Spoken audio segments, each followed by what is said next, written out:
Hello, and welcome to the Race, Wealth, and Health Podcast, a podcast that serves to educate and empower while we explore the intersections of social justice, economic empowerment, and holistic well-being within communities of color. I am your host, Dr. Joycelyn Morris, and I invite you to join me as we dive deep into the crucial topics that shape our lives, challenge the status quo, and strive for a more equitable future for all. Hello, and welcome to another episode of Race, Wealth, and Health Podcast. I am super excited to be joined by Chelsea Ransom-Cooper. Chelsea, welcome to Race, Wealth, and Health.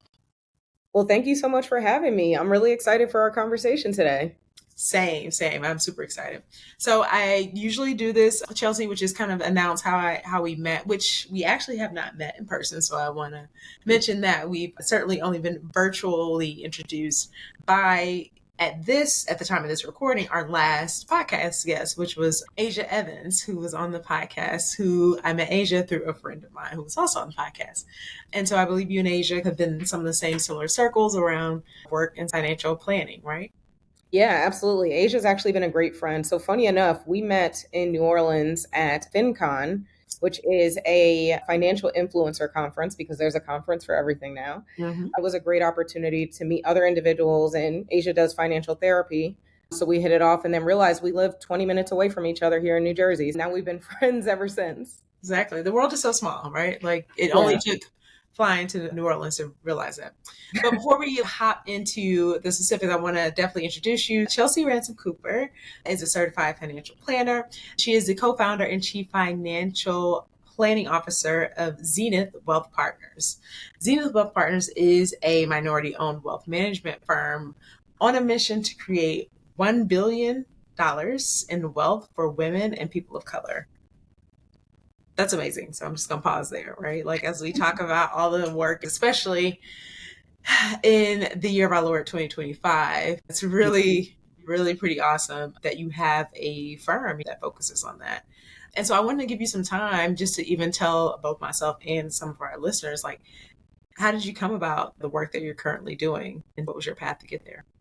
Yeah, absolutely. Well, I have been in the financial planning and wealth management space for now. It is about 9 years. So I've been doing this work for quite a bit of time. But my path and my journey to it was a little bit, I started more in the traditional space. So I worked actually in a high net worth wealth management firm, which you know in this space too. There's typically a lot of firms where you can work with individuals, but they'll typically have a minimum. And that's exactly what happened at the firm that I was working with. So we had a $10,000 fee or $1 million minimum to be able to work with clients. But I wanted to get started in that space because that was not my background. That was not how I grew up. So I wanted to really get a better understanding on how other people in the US were able to build, sustain, and then distribute wealth, which is why my path started there in my professional career. After being there for quite a bit, I started to wonder about the individuals that weren't getting access to this advice when I looked at my friends and I looked at my family. I say 2020 is always a great opportunity for us to reflect and see how we really aligned our passion and our purpose together. I had connected with a friend of mine, Jason Ray, who felt very similarly about this mission. So we actually decided to partner together in September 2020 to lead with passion and purpose and create a minority-owned wealth management firm. As you mentioned, Zenith Wealth Partners. And that's exactly what we do now is we help people get access to high quality, relatable financial advice without minimums, because we really want to meet people where they are, especially high earning professionals who are doing really well and will probably have those $1 million and can reach that minimum.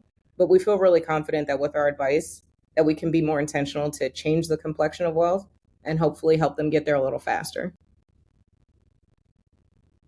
Awesome. So tell me a little bit more. Let's delve a little bit deeper into how you became passionate about the work that you currently do, right? Because I know you mentioned that you started out in the traditional space, but was that even kind of like your first career, or did you, like, when you went to school, like, did you know you were interested in finance and financial planning? So that's the good question, right? So I actually did not know at all that I was interested in finance or financial planning. I knew I always liked money. That I'm sure my mother Everyone in my family will always tell you, Chelsea always like money.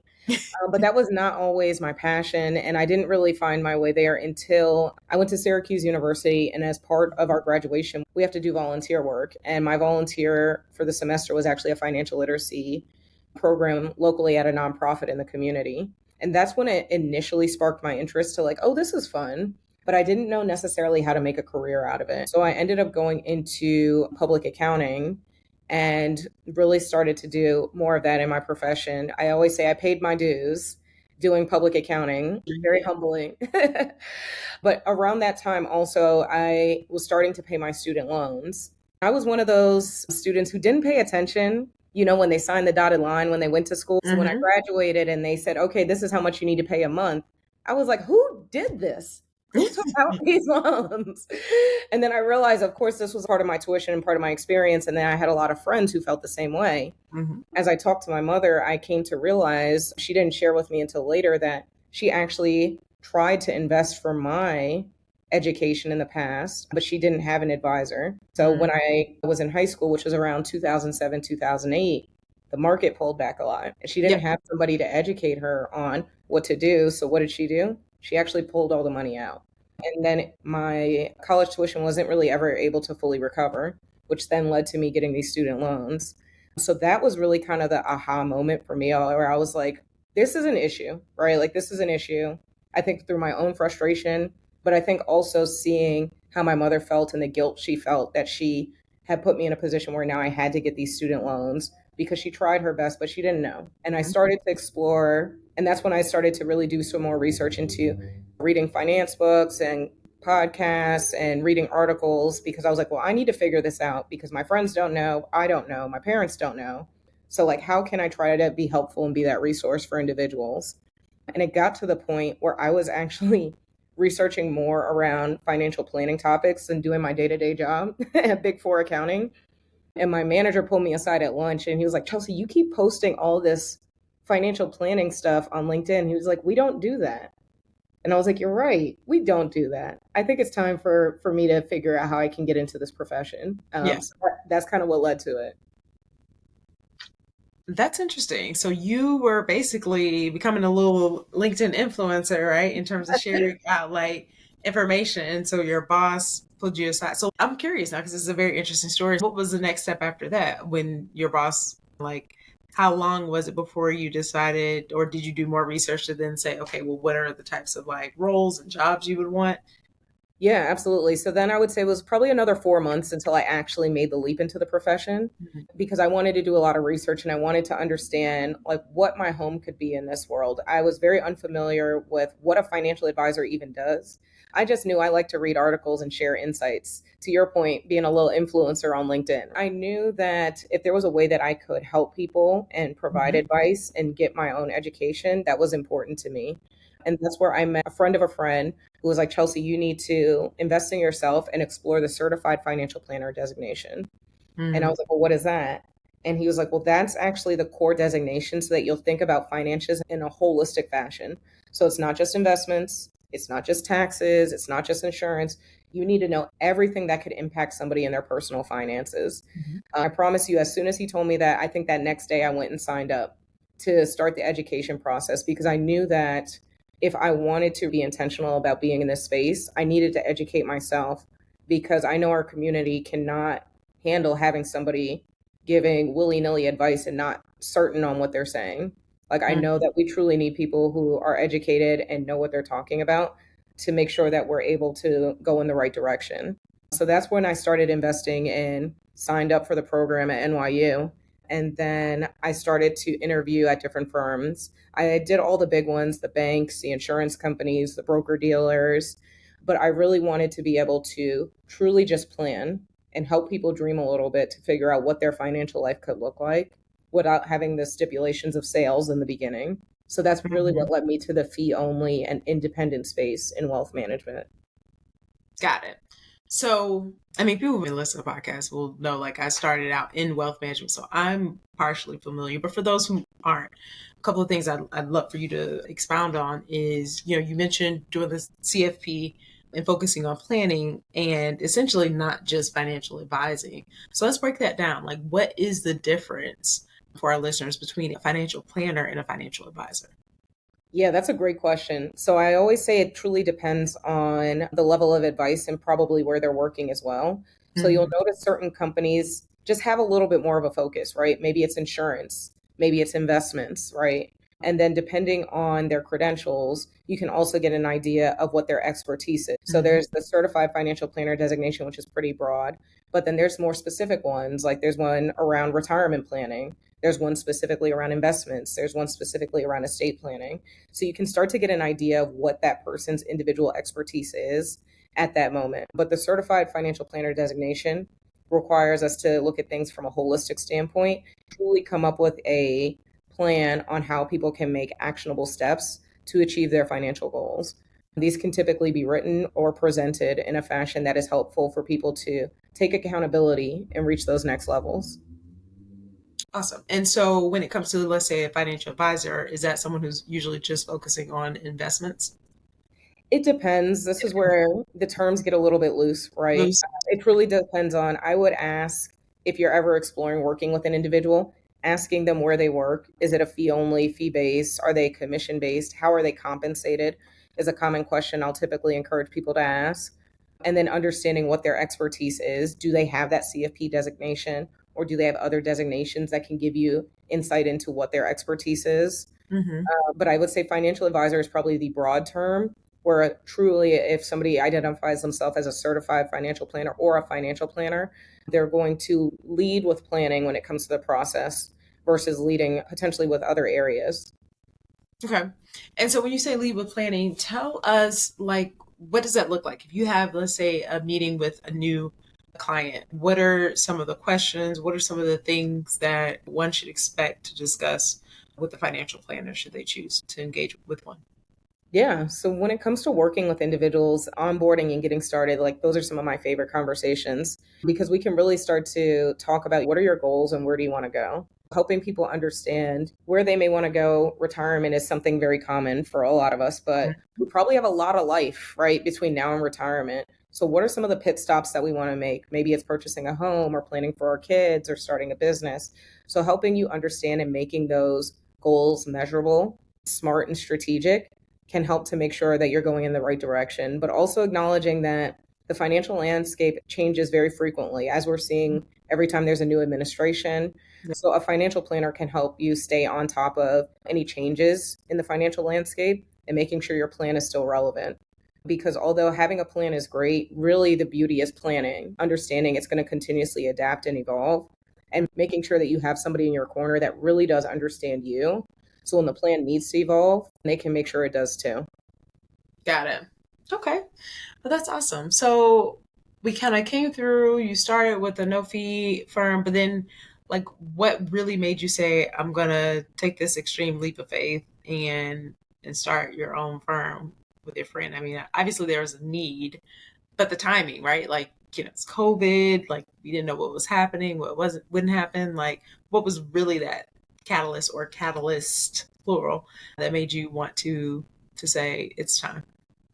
That's a really good question. I would say the catalyst really to me was, I think, understanding the minimums that we had and seeing how traditional firms like the one I was at before were continuously raising those minimums. So first at maybe 1 million, then two, then getting higher from there.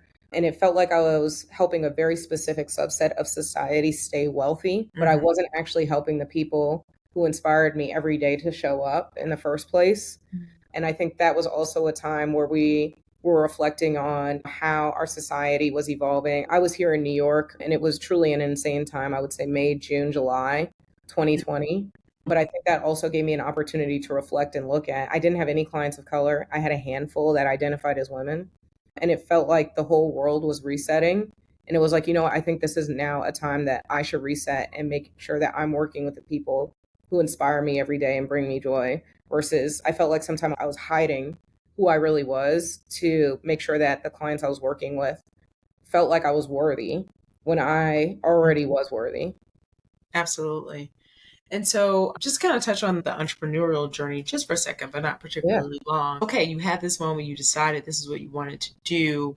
How did you, as a planner, financially kind of prepare for that? Or was it truly just a leap of faith? Oh no, I'm going to have a plan now. So there was a plan in place. So I did a lot of research, and for anyone who is interested in exploring or considering creating a firm, there is a website called the XY Planning Network. They provide all these spreadsheets and actually really great resources so that you can learn how to create your own financial planning and wealth management firm. And one of them, it was an estimate on like what your expenses could look like. So I actually used that spreadsheet to see what some of the expenses would look like. Then I also put in my fixed expenses. Again, this was 2020. So I was like, there is no discretionary, there's no dining out, there's no travel. We're not going to the movies. So a lot of those things weren't necessarily there. Sure. So once I took a look at what those estimates would be, just really bare bones budget, I intentionally worked to make sure that I had a year's worth of expenses saved up. Because, especially for a lot of entrepreneurs, it is very hard to be profitable, nevertheless, break even in your first year. Right. So my assumption was, okay, let's say I do this for a year and nobody comes. I need to be able to pay my rent and I need to be able to pay my bills. So I worked really hard to make sure that I had a year's worth of expenses saved. So in a worst case scenario, I was set up.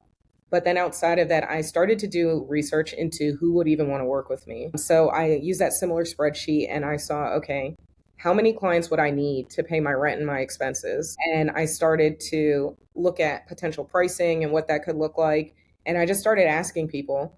And it was usually anyone who didn't fit that $1 million minimum. I said, hey, if I offered this at this price point and I did financial planning for you, would you be interested? And if they said yes, I added their name to the list. I told myself once I had 30 people on that list, it was time to go. I got to 30 people by the end of September. And I looked at the list and I was with a friend of mine. She was like, well, Chelsea, it's time to go. And it was like the fear I felt in that moment where I was like, oh no, you have the 1 year savings, you have the 30 people. So what's holding you back now? And I think I probably pushed it back a week after that because I was just so nervous. I was just Mhm. the fear of leaving a cushy New York job at a very productive wealth management firm, that a lot of people would feel grateful just to have the opportunity. And here I was leaving all of this to Mhm. truly bet on myself. It was terrifying. And I actually left.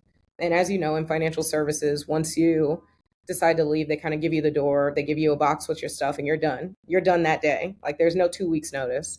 And I remember I walked out of the office and I walked all the way home from Soho to Bushwick, Brooklyn. And for anyone that knows New York, I walked all the way home because I was like, Lord, what have I done? And I gave myself a day to feel like that. And then the next day I called all 30 of those people. And I was lucky enough that 5 of them signed up in that first month. That's awesome. So you were saying you were doing a bit of research, and by the end of September, you had gotten your list. Now, how far ahead had you started that planning process? So that was in April. So Okay. April to September. Yeah, And by September, it was time. it was time. And so, had you connected with your co founder at that point in time? So we had met a year before. So I had met him, I believe, in June 2018, because we officially partnered in on October 1st, 2020. But we started the conversation seriously, I would say, in April 2020. But we Mhm. had always known each other. Jason actually went out and created the firm originally in September 2019. I wasn't ready at the time. He created the firm, and then we always stayed in touch. So then, as part of our quarterly check ins, April 2020 was that next one. And then that's when we were like, okay, what would it look like if we actually did this together? With his expertise around investment management, portfolio construction, he was on the CFA track, and then myself on the CFP. So then we started to brainstorm, how we would do this together. So that planning really was from April to September. And he was the one who was asking me after I reached that the 30 individuals on the list. He was like, cool, so you're going to do it tomorrow. And he was the one that I kept telling, I was like, maybe next week or maybe the day after that. Because I just needed to make sure that I was fully ready for this next step because I knew there was no going back. Mm-hmm. Mm-hmm. Yeah. Wow. So, was there anyone or anyone else you kind of involved in that conversation when you thought about, that thought about going to becoming a full-time entrepreneur?